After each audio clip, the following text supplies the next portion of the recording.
Thank you for coming out to our Lenten Saints for the Season series. I'm really excited to be part of this and to talk about our saint for tonight. It's a three-part series, as you've probably seen in the bulletin or on our monitor. So I'll be talking about St. Charles Foucauld tonight, and then in 2 weeks, Anne is going to be speaking about St. Francis of Assisi, right, on March 23rd. And then Jennifer Wise will be speaking about Julian of Norwich. So we're trying to space those out. And then next week, I'll just remind you at the end as well, is our Theology on Tap. It's on Thursday night, 7 o'clock, Medicine of Immortality. It's about the Eucharist in the first centuries of the church, where we're in this year of Eucharistic, 3-year program of Eucharistic revival here in the United States. And our resident scholar, Bill O'Brien, is going to be leading that. We're going to begin with a prayer, which is on your handout. It's a prayer of Charles Foucauld, a prayer of abandonment. And we'll pray this together. In the name of the Father, and of the Son, and of the Holy Spirit. Amen. Father, I abandon myself into your hands. Do with me what you will. Whatever you may do, I thank you. I'm ready for all. I accept all. Let only your will be done in me and in all your creatures. I wish no more than this, O Lord. Into your hands I commend my soul. I offer it to you with all the love of my heart, for I love you, Lord, and so need to give myself, to surrender myself into your hands, without reserve and with boundless confidence, for you are my Father. Amen. In the name of the Father, and of the Son, and of the Holy Spirit. Our saint for tonight, Charles Foucauld, lived for years in the vast, harsh deserts of Algeria, North Africa. He never published any works on spirituality. He never had great numbers of converts while he was there. He established no communities. And he dies a tragic death that reason would say he would be forgotten within a few years, only remembered by those souls that he served in the desert. But that life of Charles de Foucauld was like a stubborn seed in the arid soil of that desert. And it ended up, after his death, growing into this huge, vast tree of life, of communities all over the world who became inspired by this little life in the deserts of Africa. He's inspired thousands of dedicated souls. There's been so many biographies written about him, so many books on spirituality. His reflections on the Psalms and his journals have been published. And so there's so much abundant fruit from this hidden life in the desert. The reason I chose Charles de Foucauld is for two reasons. One is he will be formally canonized this coming May, and we haven't had a canonization ceremony in the church since October 2019. And that was when John Henry Cardinal Newman was canonized, who we had in our Saints for the Season series last year.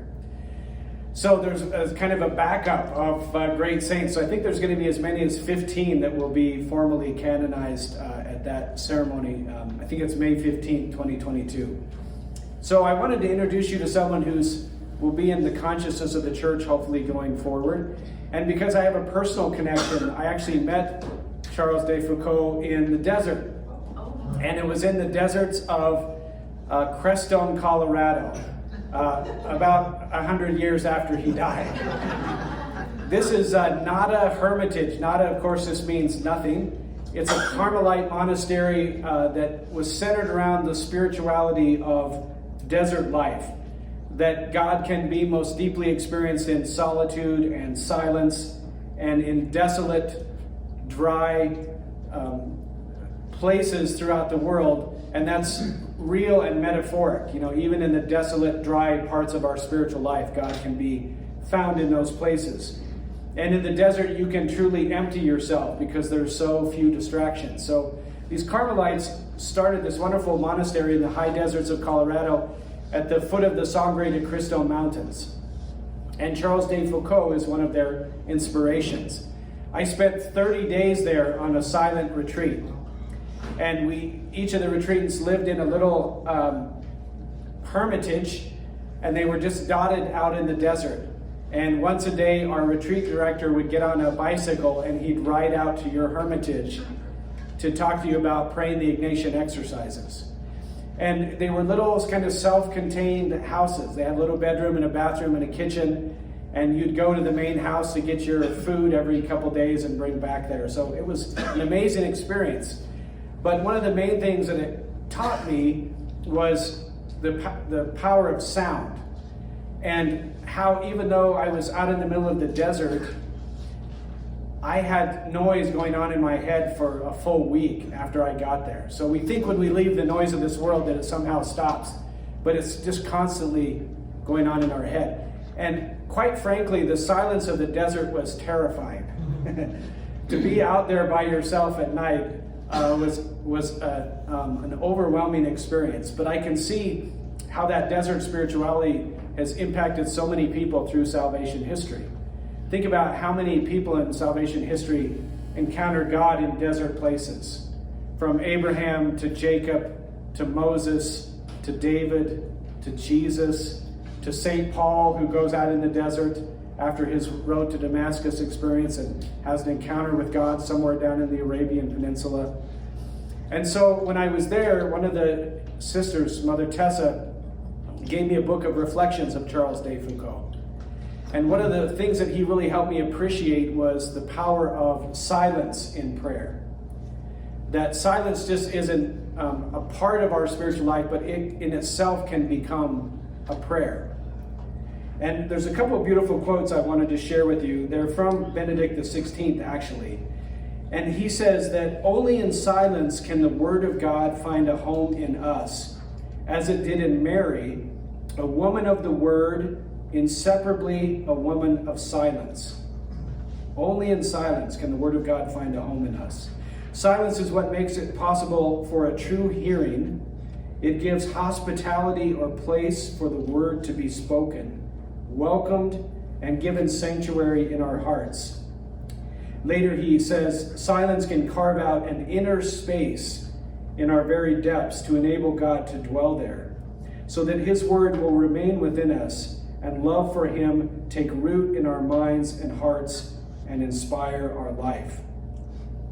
So silence is not only a powerful prerequisite to encountering God in prayer, it is prayer itself. And Charles Foucauld becomes this extraordinary model of that.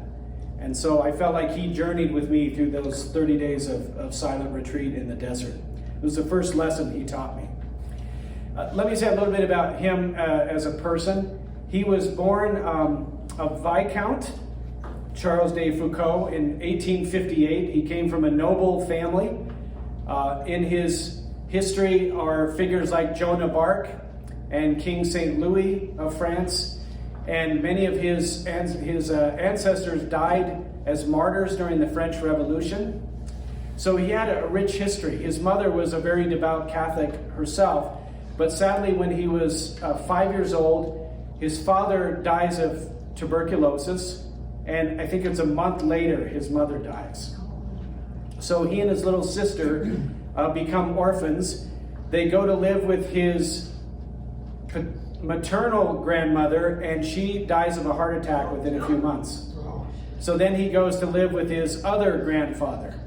And his other grandfather himself is very devout and pious, and let's say a bit indulgent with these two children, but understandably so. They had been through so much. And he was a wealthy man, and he made sure that they went to church and they practiced their faith. Charles received his first communion when he was 13 years old, and confession. But we learned from his own writings that he had zero faith in that experience. He didn't believe in God. He was probably just going through the motions for his grandfather, and he never went back to communion or confession for another 13 years. In school, he was a terrible student. He was lazy. He was disobedient. He got kicked out of several Jesuit schools. His father finally put him in a military academy, hoping that would kind of straighten him out. but he was equally lazy and was not a good student in those schools as well. But while he was a teenager in that school, his grandfather then passed away. But he was of age to receive the inheritance from his grandfather, so he inherited a huge amount of wealth.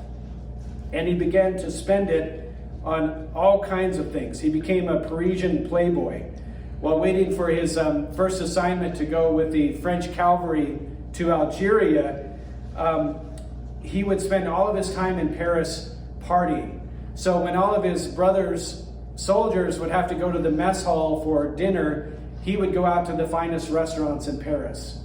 And just to give you a sense of his spending, he was in one restaurant that he loved the wine so much that he bought $4,000 worth of that particular wine. He bought cases of it. So this is the kind of spending he was engaged in. He took a lover named Mimi, and he wined and dined her throughout the city. And when he got his call to go to Algeria, and he was going down to North Africa, he put her on a cruise ship as the Viscountess de Foucauld, even though they weren't married. And so she was treated to all the trappings of luxury on that cruise ship and was secretly following him down to his assignment in North Africa. Eventually, the authorities found out about this, of course, and he was put in jail, military jail for a little while, and then he resigned his assignment in the military. He lost all of his honors, and he ends up back in Paris. But when he was in the deserts of North Africa, something touched him at a very deep level that would keep resurfacing and again. The desert was calling him. While he's back in Paris, he's very unhappy. His relationship with Mimi ends, and he's restless, but he gets this little itch that motivates him. He's searching for happiness all the time. He's restless. And he gets this idea he wants to go back to Africa and map out the country of Morocco, which had never been done by anyone. So he becomes an amazing student. This young man that was so lazy otherwise, when he got something he was passionate about, he was amazingly intelligent. He studied language 16 hours a day, to where he learned Arabic and the Hebrew language, and then he got a ticket and he went down to North Africa. He learned how to be a cartographer and to create maps. And so he went on a year-long journey mapping out the country of Morocco. No Westerner had ever done this before. And he had to do it under the guise of being a Jewish desert wanderer. So he hired a Jewish rabbi to accompany him, and because he spoke Hebrew, he passed himself off as a wandering Jew in the desert. Because as a European, he wouldn't have been allowed to do what he did and travel throughout the land. So he and this rabbi spent a year, traveled 1,400 miles, largely on foot, mapping out the country of Morocco. He goes back to France and publishes a 2-volume work of that exploration, and he becomes a celebrity in Paris. The French government gives him all kinds of awards. He's inducted into the National Society of Paris, for National Geographic Society of Paris at the time. The Sorbonne, the famous Sorbonne, gives him accolades and awards, and he would seemingly have everything. He still has the wealth of his grandfather. He's got all of this fame, but he's still very, very unhappy. And when he was on that journey through Morocco, he had some profound experiences living with some of the nomadic people who were people of the Muslim faith and deeply devout. So he would watch them pray those 5 times during the day.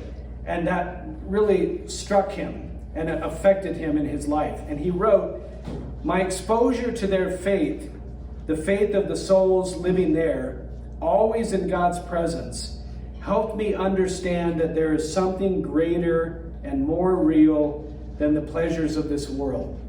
So a little seed was planted. He never saw that in his own Catholic faith. Certainly he would have seen people praying in church growing up, but it didn't impact him. But for some reason, these people living in such destitution touched him. And he prayed a very simple, pivotal prayer. Mon Dieu, my God, if you exist, make me know you. If you exist, make me know you. And that desert prayer followed him back to Paris. He had a cousin named Marie who was a very devout Catholic, and she saw this restlessness in him. And so she connected him to a priest, Father Henri. He was an abbey of St. Augustine's Abbey in Paris. And it's ironic that it's St. Augustine's, because if you trace the life of Charles de Foucauld, it's the same trajectory of St. Augustine in his Confessions, which is his spiritual autobiography. St. Augustine was a playboy. He had a lover wife that he even had a son with. He was always searching and never finding any satisfaction. And so Charles de Foucauld was following this. So it's interesting that he would go and sit in St. Augustine's, and it would be his little solitary desert. He got great peace just sitting in that church. And he eventually develops a relationship with Abbé Henri, who challenges him to go to confession. And he resists and he resists and he resists. And finally he does. He gives kind of a lifetime confession. Remember, he hasn't been since he was 15 years old. He's 28 now. And he has such a profound experience of God's mercy in that encounter that it changes his life. And Father Henri sees that this has happened in his life and immediately tells him, you need to go now receive communion.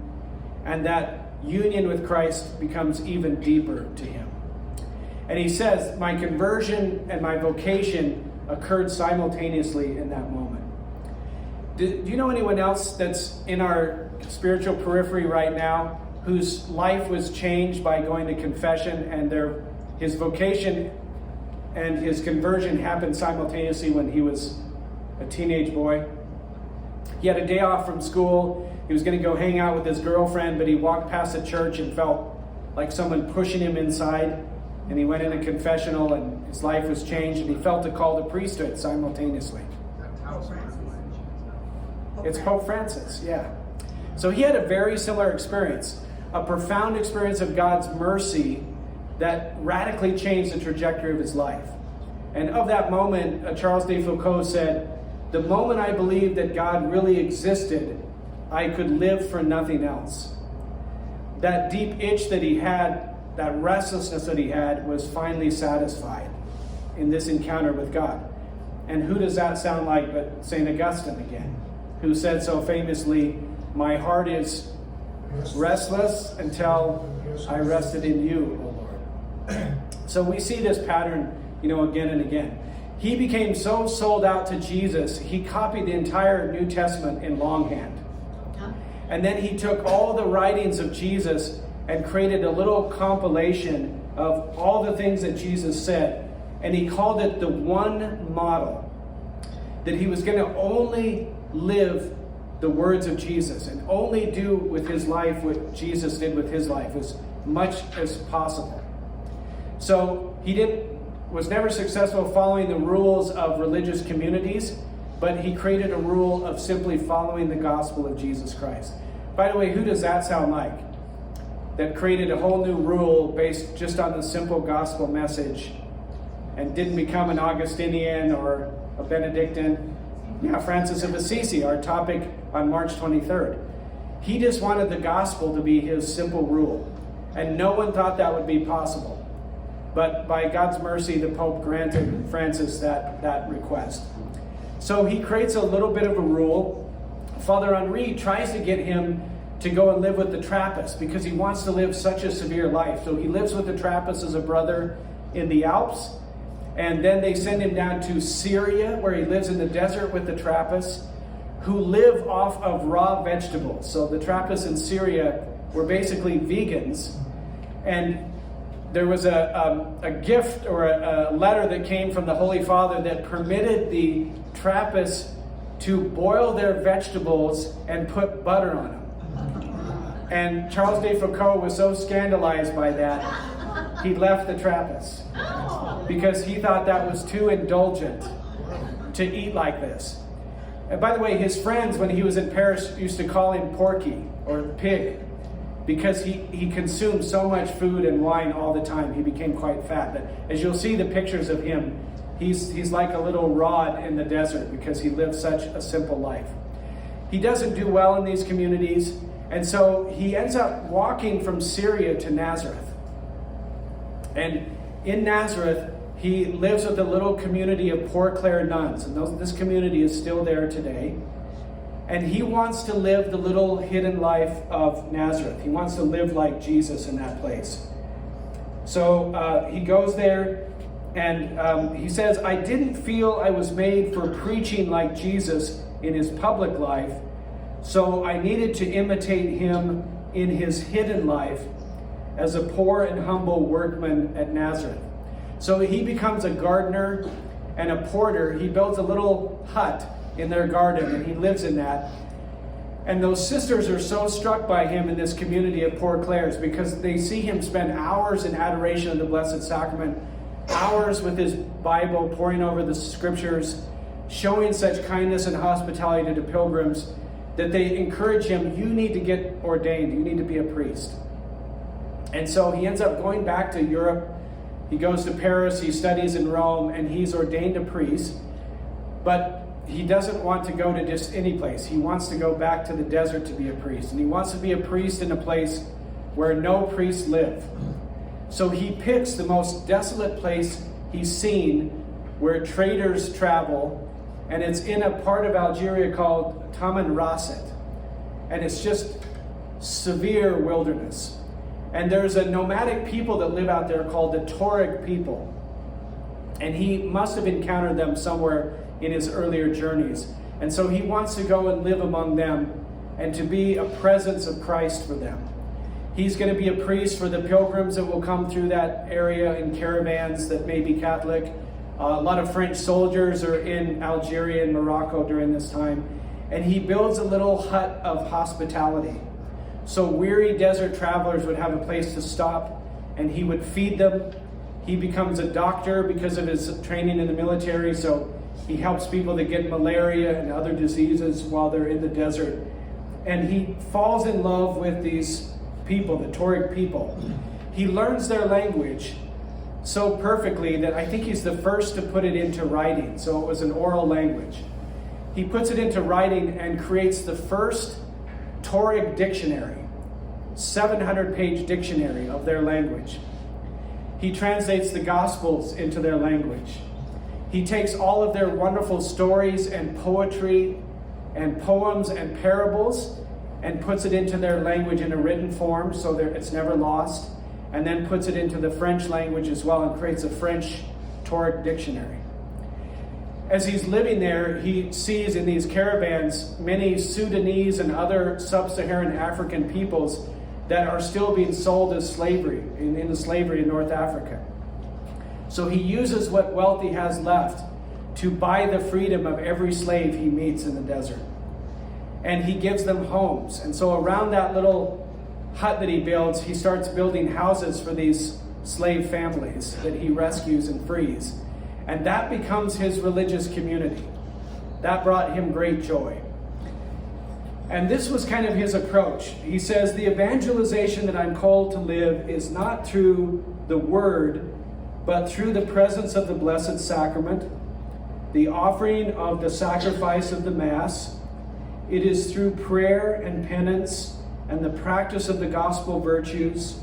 It is love, fraternal and universal love, sharing even my last mouthful of bread with every poor person, with every visitor, every stranger, and welcoming each person as a beloved brother or sister.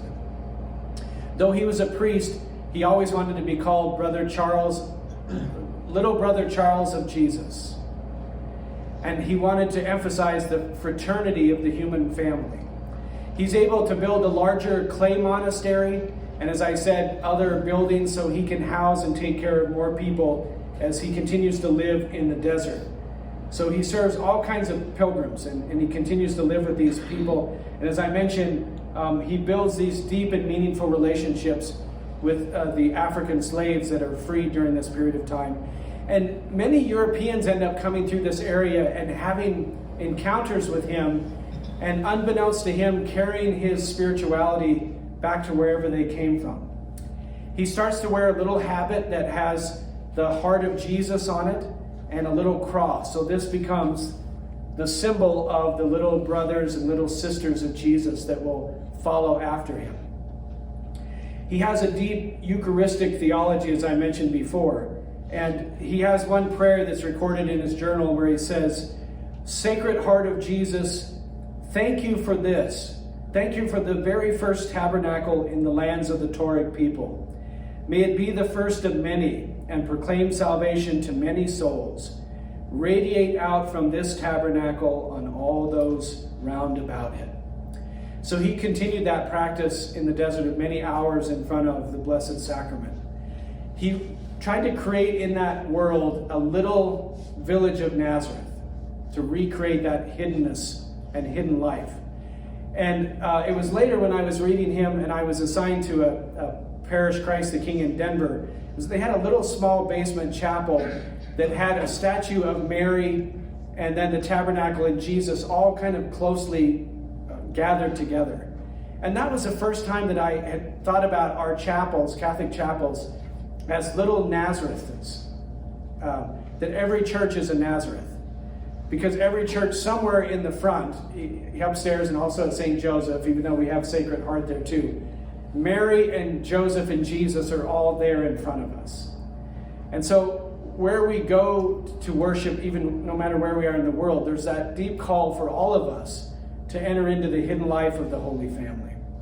That is to find God in the ordinariness of human life. That's really what he wanted to see. And he loved to be a worker priest. He loved the spirituality of St. Paul, who was a tent maker. And he'd encourage couples that he met to be new Priscillas and Aquillas, who were also tent makers in the New Testament. Somehow, in the ordinariness of your day, go out and spread Jesus in that environment. And many of the followers of Charles de Foucauld today just travel all over the world and are housekeepers, or they'll work at national parks. They go to all these really interesting places and they just try to bring Jesus into all these environs where many people are going to come, where they can impact the most amount of people. So he's going to live in this desert environment for decades. He becomes an old man in the desert. And another beautiful quote of his is he says, "In order to save us, God came to us and lived among us.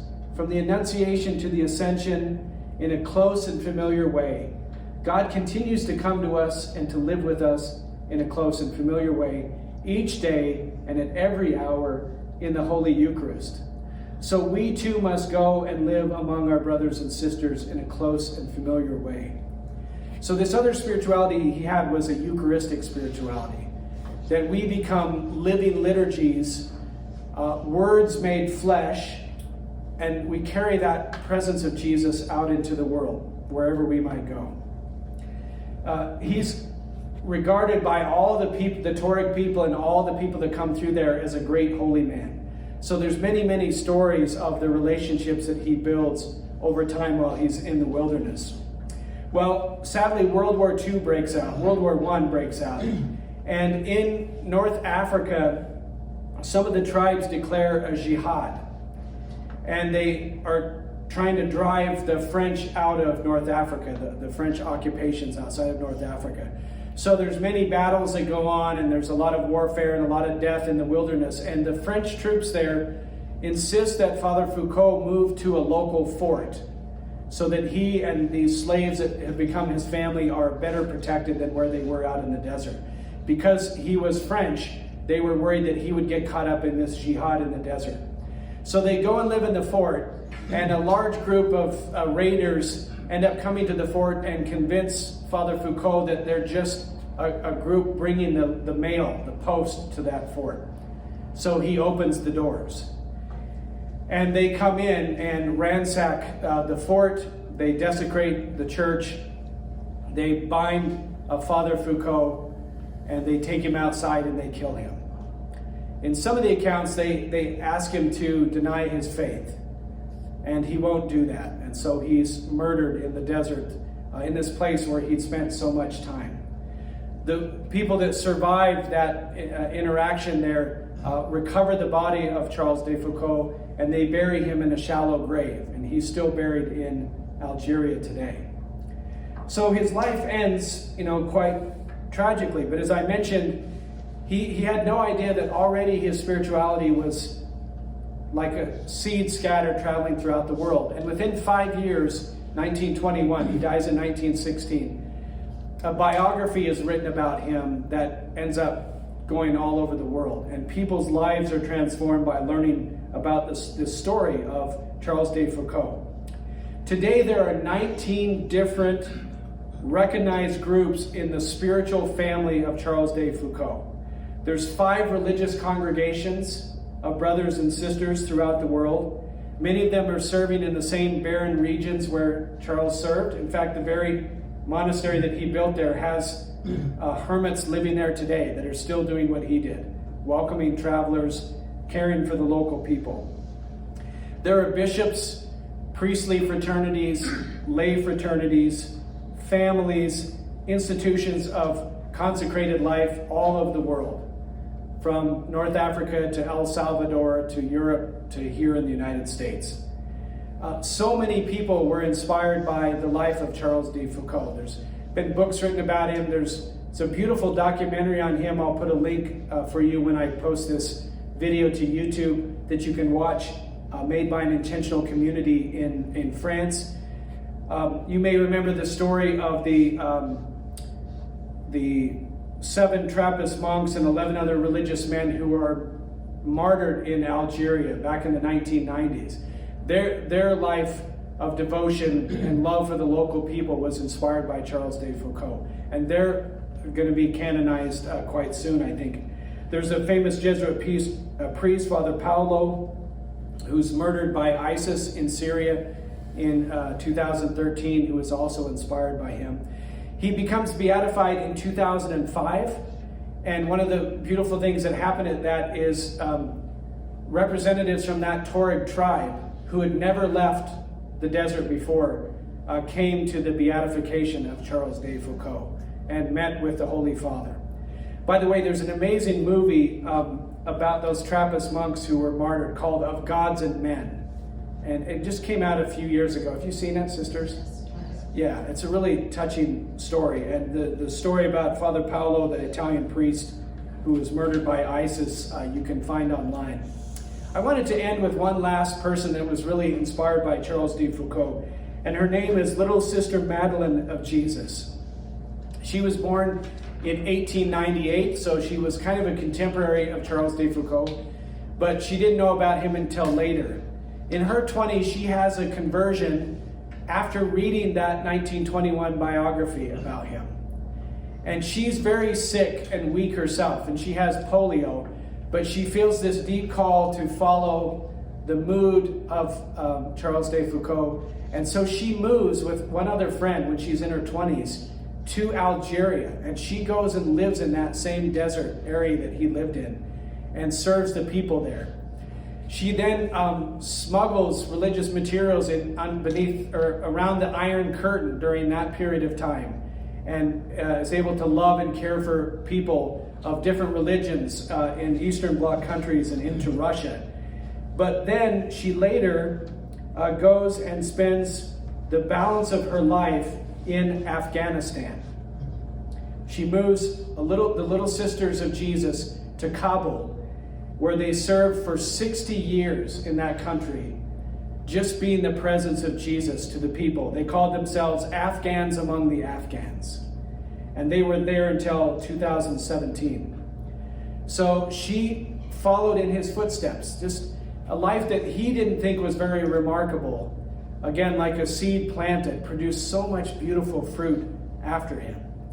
And it was significant to me to learn about Little Sister Madeline because of what we're doing here in Pocatello. Because we're given this opportunity, maybe not even being aware, but in the mood of St. Charles de Foucauld, of loving the Afghans who have come to live with us here, who protected and cared for our soldiers in their country. And now we have the opportunity to show love for them right here in Pocatello. It's been said that anyone can count the number of seeds in an apple, but no one can count the number of apples that will come from a single seed. And that's certainly true of the life of Charles de Foucauld. And it should give us great encouragement. If we think our life is insignificant, we really have no idea, and we won't know till we all get to heaven, God willing. to see the impact of the little kindnesses we perform, the little acts of love and faith and hope that we engender in the lives of other people. That we can all take that mood of being a universal brother to everyone that we encounter. I want to close with a quote from Pope Francis, because he wrote a document that's kind of got lost in all the documents that the Pope's written over the last few years. And it's called Fratelli Tutti. And it's on fraternity and friendship. And if you haven't read it yet, it's a really beautiful document. And he closes that document with a celebration of Charles de Foucauld as a model for the church going forward in showing fraternal love to everyone in this world as our brothers and sisters, and the true friendship that Christ calls us to. And this is what Pope Francis said. I'd like to mention another person of deep faith who, drawing upon his intense experiences of God, made a journey of transformation towards feeling a brother to all. I'm speaking of Blessed Charles de Foucauld. Blessed Charles directed his ideal of total surrender to God toward an identification with the poor, abandoned in the depths of the African desert. In that setting, he expressed his desire to feel himself a brother to every human being and asked a friend to pray to God that I truly be a brother to all. He wanted to be in the end, quote, the universal brother. Yet only by identifying with the least did he come at last to be the brother of all. May God inspire that dream in each one of us. Amen. So what an extraordinary person. I just touched the tip of the iceberg of Charles de Foucauld. And so I hope you'll make his life a study and learn more about him. That's part of why we do these series, because we want to help you connect with great people. Ones that we think we know, like St. Francis of Assisi, and ones that may be new to us, like St. Charles de Foucauld.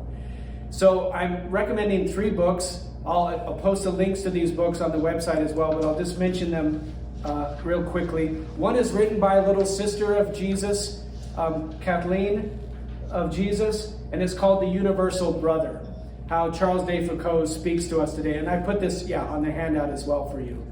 Another wonderful book about the spirituality of Foucauld is Bonnie Thurston's Hidden in God, and it's about that beautiful desert theology. And these are available in print or in Kindle, so if you like to read on a device, they're great for both of those. And the story of the life of Madeline that I just told you about, the woman that went and started a community in Afghanistan that served there for 60 years. She ends up dying in Jerusalem. Someone gives her a little room next to the 6th station of the cross in Jerusalem. And she spends years trying to broker peace in the city of Jerusalem between the Jewish and the Palestinian people there, and dies there in her 90s. So her story is really remarkable. And by the way, she's been declared a venerable, and her cause of canonization is going forward. So we really haven't seen all the fruit that comes from this saint. There's so many young people today are inspired by Charles de Foucauld and are doing beautiful work throughout the world. So I've also put on there a little website down at the bottom above that quote that is all the news of what these many, many societies, nearly 20 societies, are doing all over the world inspired by his life.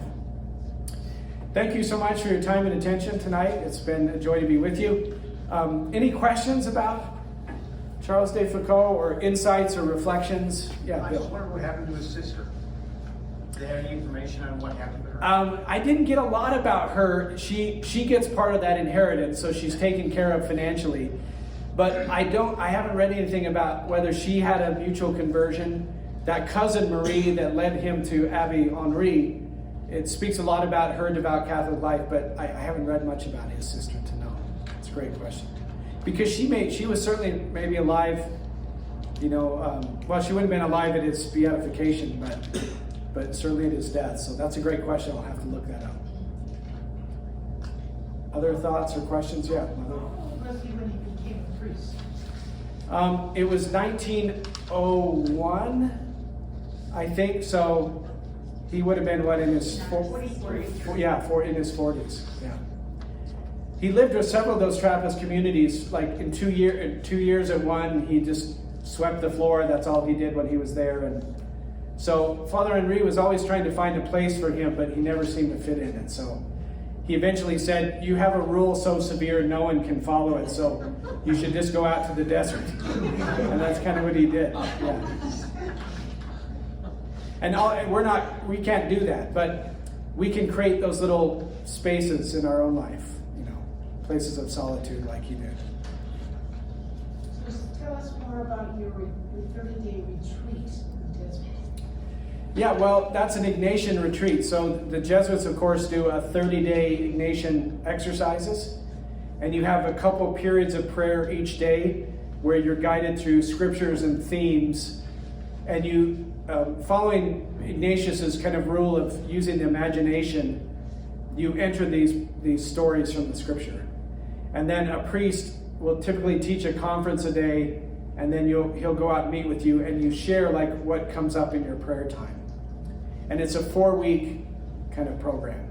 So the only person you talk to is the priest who comes out to visit you. So you'll come into the main building for Mass and for a conference once a day, and then he comes out to visit you. So it was a huge blessing. It was when I was a seminarian. So in the Archdiocese of Denver, the first year of young men discerning priesthood, they don't do any academics. They read the Bible cover to cover. They have a lot of classes on spirituality, and that preparation year closes with a 30-day retreat. Sadly, that community dissolved, and that center that I showed you, the Nada Hermitage, I think is run by like a kind of a New Age yoga place now, which is really sad. But it's interesting, that whole city, if you ever are traveling through Colorado and you go to Crestone, Colorado, a wealthy woman owned hundreds of thousands of acres there, and she invited any religious tradition to come there, and she gave them land. So that's how this Carmelite Hermitage ended up there. So there's a Buddhist stupa there, there's a Muslim community there, there's all these different religious communities that came there. And people that believe that UFOs land there, there's a lot of kind of oddballs that end up in Crestone. So it was an interesting place to visit. And by the way, you can do the Ignatian exercises. That 4-week program gets boiled down to 7 days. And you can do that on your own. Father Ray Goronsky, I'll put up a link to his book. It's a closer walk with Jesus. He did a whole series on EWTN where he takes people through the Ignatian exercises in a 7-year cycle, or 7-week day cycle. And you could go to any Jesuit retreat center, and they'll have a person there that will do a 30-day retreat with you, or a 7-day or a 3-day retreat. I'd recommend one in Malibu. You might as well go to someplace really nice versus a desert. Yeah, so they're life-changing. And we have Jesuits up in Boise, I think, right? Still at Boise University, so they may do one for us. Any other thoughts on Charles de Foucauld? Okay, so please continue coming to the series. I'm really looking forward to our upcoming talks from Anne and Jennifer. We've got great saints and that can teach us and guide us. And then, of course, Bill's talk next week on the medicine of immortality. So thank you again for coming. Please come up and eat some more food. It's just less for me to pack up tonight. You can fill your pockets with cupcakes and cookies before you go. Even though it's Lent, I think you have a dispensation tonight.